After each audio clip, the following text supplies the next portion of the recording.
اللہ سبحانہ و تعالیٰ کا قرآن حکیم میں ارشاد ہے، اعوذ باللہ من الشیطان الرجیم، بسم اللہ الرحمن الرحیم، ان کنتم تحبون اللہ فاتبعونی یحببکم اللہ ویغفر لکم ذنوبکم، صدق اللہ مولانا العظیم۔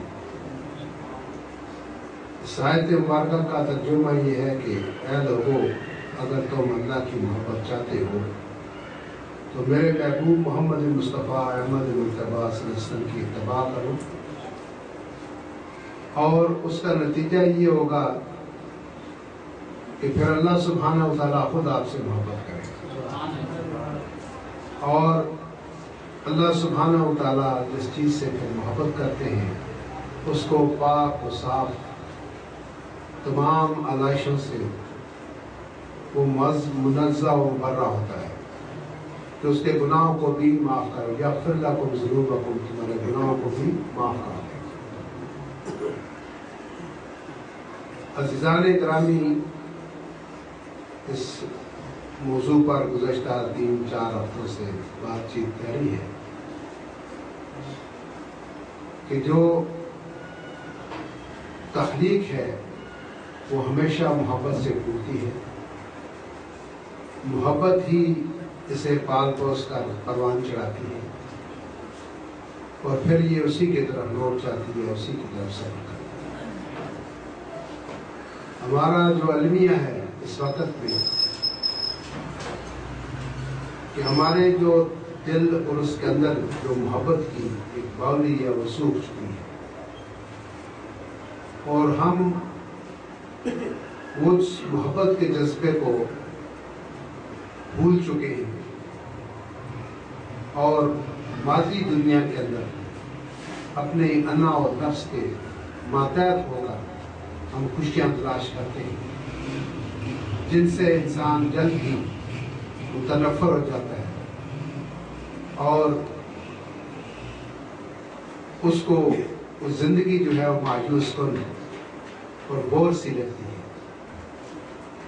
جس شخص کے دل میں محبت ہو اس کو جنت کے مزے ملتے ہیں، اور جو اس جذبے سے عاری ہو، اس جذبے سے خالی ہو، اس کو یہ زندگی ایک جہنم لگتی ہے، اور اس جہنم میں انسان جلتا رہتا ہے، مایوس ہو جاتا ہے، اس کا دل چاہتا ہے کہ میں خودکشی کر لوں، کیونکہ اس کائنات کی بنیاد ہی اللہ سبحانہ و تعالیٰ نے محبت پر رکھی ہے، اور اللہ سبحانہ و تعالیٰ نے سب سے پہلے خود محبت فرمائی ہے، اور اپنی محبت کے لیے اس نے اپنا محبوب بنایا محمد مصطفیٰ صلی اللہ علیہ وسلم، اور ان کے نور سے تمام کائنات کو مبعوث فرمایا، تخلیق فرمایا، اور اللہ نے کہا کہ میرے محبوب، اگر میں تجھے نہ پیدا کرتا تو میں اپنی یہ خدائی ہی ظاہر نہ کرتا۔ تو آج جو کچھ بھی آپ دیکھ رہے ہیں یہ صدقہ محمد مصطفیٰ کا ہے، اور یہ اس صدقہ اس محبت کا ہے جو اللہ اور اس کے محبوب کے درمیان ہے، اور اگر اس جذبے کو، اس چیز کو اگر کوئی جانتا ہے محبت کیا چیز ہے، تو اس کو یا اللہ جانتا ہے یا اس کا محبوب جانتا ہے۔ بچے نے ایک سوال لکھ کر بھیجا ہے کہ جی آپ نے پچھلی جو گفتگو تھی اس میں کہا تھا کہ کسی ایک کے آگے جھک جانا یہ مجازی محبت ہے، اور بہت سو کے آگے جھک جانا یہ محبت حقیقی ہے، یہ حقیقی محبت ہے۔ اس کی وضاحت یہ بڑی دلچسپ بات ہے، بہت دلچسپ بات ہے۔ کسی ایک کے سامنے جھکنا وہ ایسا ہے کہ جب انسان اس دنیا میں دیکھتا ہے، سنتا ہے، اور اس کو ایک ایسا چہرہ نظر آتا ہے جو چہرہ اس کی آنکھوں کے راستے اس کے دل کے اندر اتر جاتا ہے۔ جب وہ چہرہ انسان کے آنکھوں کے ذریعے سے دل میں اترتا ہے تو اس کے اندر کی دنیا تبدیل ہو جاتی ہے، اس کی اندر کی دنیا تبدیل ہو جاتی ہے، اور اس کو سوائے اپنے اس محبوب کے اور کچھ نظر ہی نہیں آتا۔ ایک دن قیس، جس کو مجنوں کہتے ہیں، وہ نماز پڑھ وہ جا رہا تھا تو ایک شخص نماز پڑھ رہا تھا، اس کے آگے سے وہ گزر گیا،